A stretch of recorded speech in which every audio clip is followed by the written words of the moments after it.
and not saying he doesn't have purpose for us and mission for us. And in fact, if I could just take a little, I went on a sabbatical, that thing that preachers sometimes get, where we go away for a couple of months. And my mom's had been dying for 2 years in our house. We took her in our house, and we had to leave the denomination. It was just crazy hard. I was exhausted. And I said to the church, I need a bit of a break. I've got 5 kids, 8 grandkids, and my kids are saying, Dad, when are you going to retire? We would love to have more time with you. And so I said, the only thing I need, the basic question that I had for God in the midst of my sabbatical, the 3 months I just was by myself praying. Excuse me, the question I had was, God, is it time for me to retire? And I'm going to tell you, I was scared to retire. And I have a good friend who just retired a year ago, and he is enjoying life. And I'm like, why can't? There's something wrong with me that I can't. I'm scared to retire, and I was afraid, or I am afraid. I think God's working it out in me, but I was afraid to retire for a couple of things. It started attacking my identity. Like, wait a minute, I've been a pastor most of my life. People need you. They're calling you. When I retire, the phone's not going to ring. And as much as I wanted to not have the phone ring, I was like, who am I going to be if I'm not important to anybody anymore? So I had taken along with me on this journey a spiritual director. I asked a counselor that I know, I said, could I talk to you a couple of times over this? And she said, so I was telling her all of that. And this is what she said to me. She said, Kevin, I'm going to give you 4 words. And she said, I want you to just contemplate these 4 words after we finish this meeting. The first word was identity. Who are you? And I have a sense, this is just me, and I don't know you brothers well, but I think this is true for all of us. We think we know who we are, until life presses us in places that we realize, maybe I'm not as... You go through a difficult season like a divorce, and you're like, I got to figure out who I really am. That's a tough season. Who am I? Identity, mission, purpose, and strategy. I'd like to come back to that, but I want to go back to what I said. God has a purpose for all of our lives, and that is that we would be conformed, that we would look like Jesus when we die. You all haven't said anything about this, but I'm assuming we would agree that while we were created in the image of God, we have a fallen image, right? Sin has corrupted us. Yes. And so God is not, I don't think our Father is going, okay, you're not giving enough, you're not working the right job, you're not treating your wife. All those things matter to him. But the circumstances of our lives, every circumstance, we talked about Joseph and the dream, every circumstance of our life is ordered by God. We don't control the circumstances, but God is moving. It wasn't by accident that Joseph had the dream, and then his brothers sold him into slavery, and then he got into Potiphar's house, and he got all the... I would say, here's the hard part about the scripture to me, is Joseph couldn't have been Joseph in Egypt if he hadn't been Joseph in jail first. Because God was molding him, and he was helping develop character in him that was going to help him to become the man that God wanted him to be. Jesus said, in this life, you're going to have trials and tribulations. I'm using the circumstances of your life, divorce, getting laid off, can't figure out how to get through this wall. All of that is just so that I can conform you into the image of my Son.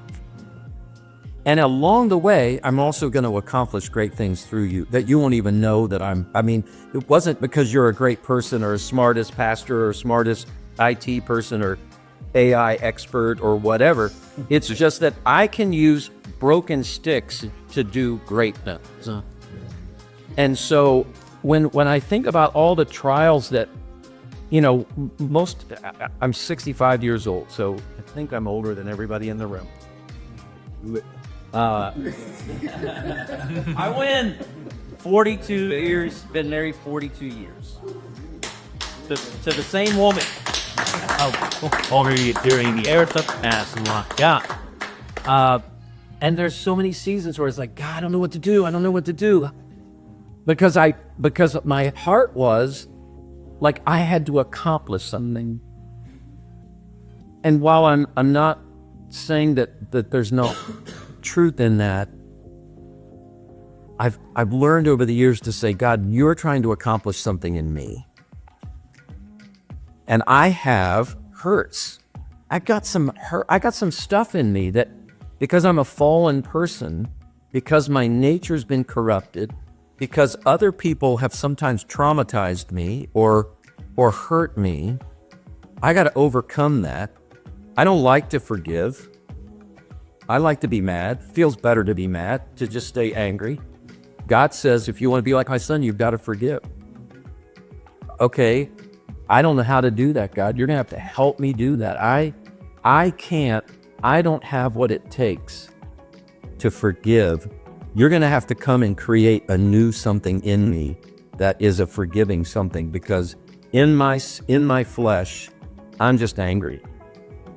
And so as we're going through all these circumstances, I don't want to say there's no right or wrong. Like, you know what, could I say this, brother? When you were talking, you know what I felt as you were talking was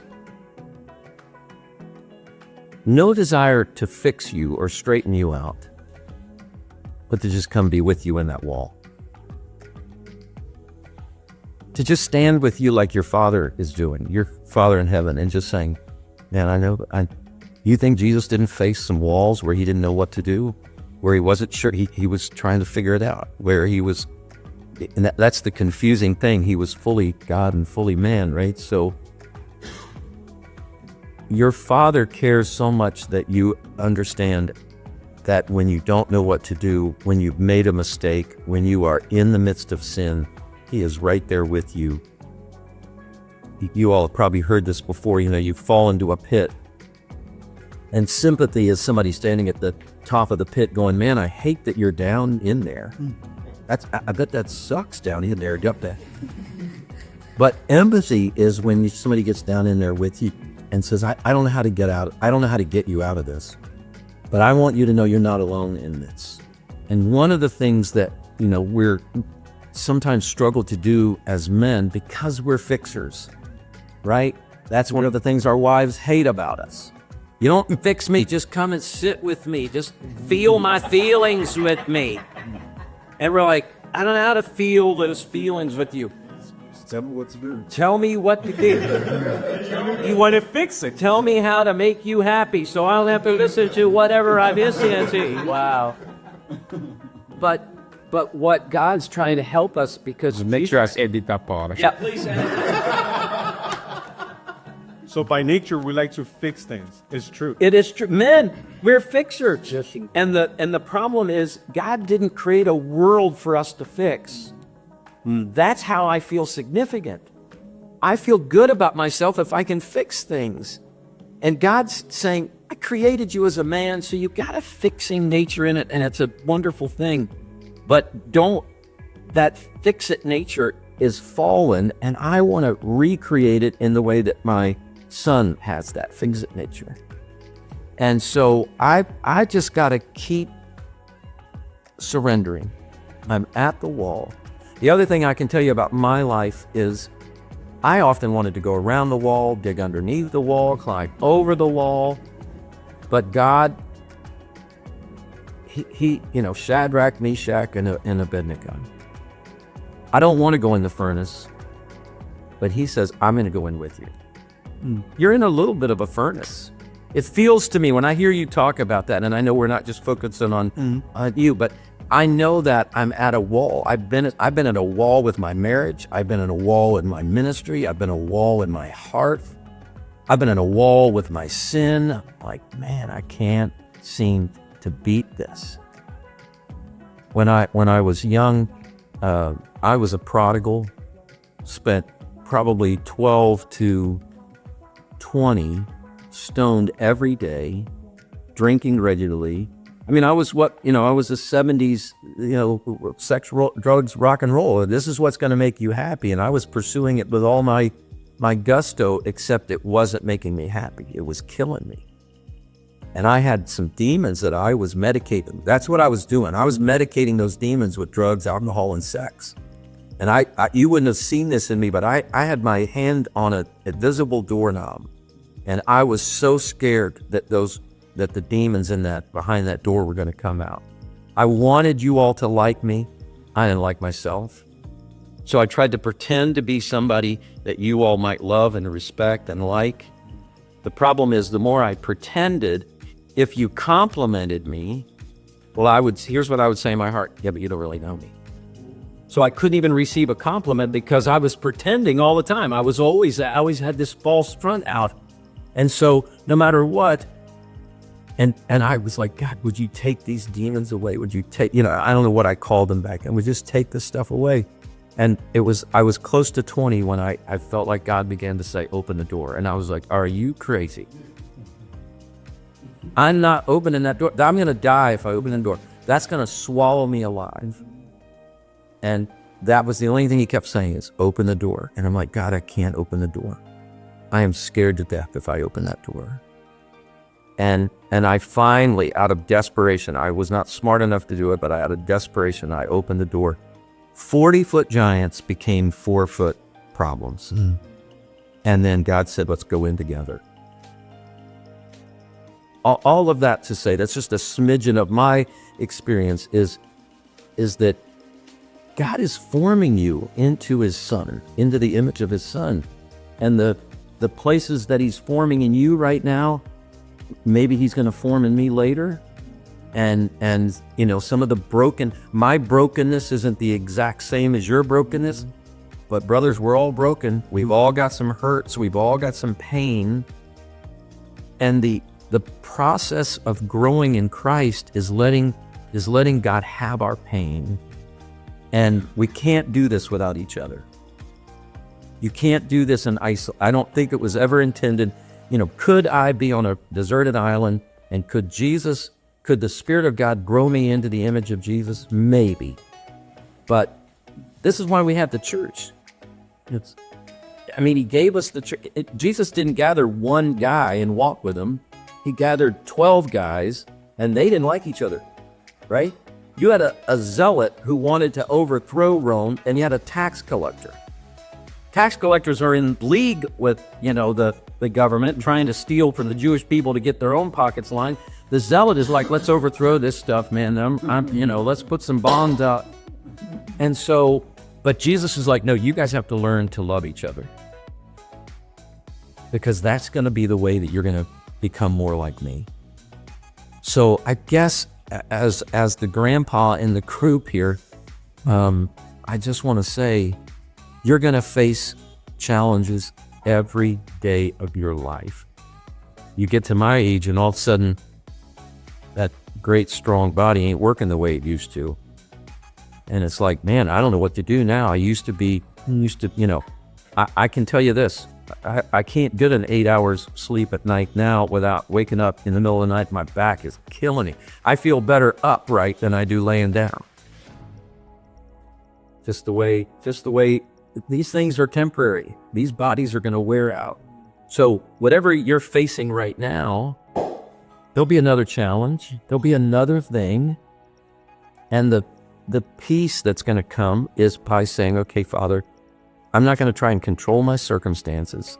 What I'm going to do is surrender to them and say, God, what are you trying to teach me? How are you using this to conform me into, even if you got yourself in the problem, even if your sin, your disobedience got you to that situation, the Father's not like, well, you're going to figure it out on your own. The Father's like, okay, I'm going to use even your sinfulness to conform you to the image of my Son. Because I think the Bible says this.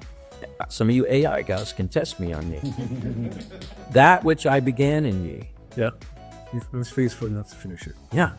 It's not that which I began in you, you better not mess it up. That which I began in you, I will bring to perfection. I will bring it to completion.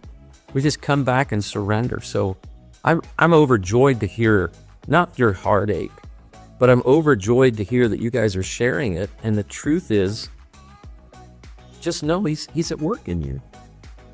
Just because life is going hard, I think he said, sometimes I have to pick the clay up, slap it back on the table, and reform it. And that is not fun, but you can trust him. He always has your best interest, even through dark circumstances. His will for you is good. His will for you is his blessing, because he's a good father. And good fathers don't want things from their sons. Good fathers want to give to their sons. If a father wants anything from a son, it's only if I'm going down the road and my 9-year-old son wants some candy at 7-Eleven, right? And I pull in, I finally say, okay, let's go in. I go to 7-Eleven, I get whatever, Skittles, bag of Skittles, so my 9-year-old son can have Skittles. And we're driving down the road and I say, hey, I want some Skittles. And my 9-year-old says, I'm not giving you my Skittles, Dad, these are mine. Now, think about this. I don't need his Skittles. I got enough money to pull into the next 7-Eleven and buy so much Skittles I can fill the damn car up with Skittles. I need him to understand generosity. Yeah. So the only time the Father's asking things for us is in order to teach us and bless us anyway. So he's never asking like, God is not in need. Like, oh, I need something from you. He's just like, I'm asking you because I want you to see what it's like to trust me, to be generous, to do whatever. So bless you guys. Man, what else, sir? The Father is so pleased with you.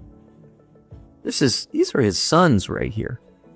And what an amazing group of sons he's got. And such a blessing to be with you. Thank you.